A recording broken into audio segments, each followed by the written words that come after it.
రతనాల మేడలోన నిన్నొక రాణిగా చూడాలని, నీ అడుగులు కందకుండా నారి చేతులుంచాలని. రతనాల మేడలోన నిన్నొక రాణిగా చూడాలని, నీ అడుగులు కందకుండా నారి చేతులుంచాలని. ఎంతగా అనుకున్నాను,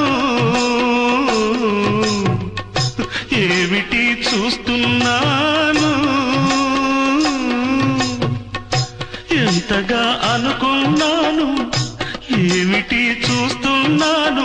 పన్నీటి బతుకులోన కన్నీటి మంటలేన రాణి రాణమ్మ, ఆనాటి నవ్వులు ఏవమ్మ.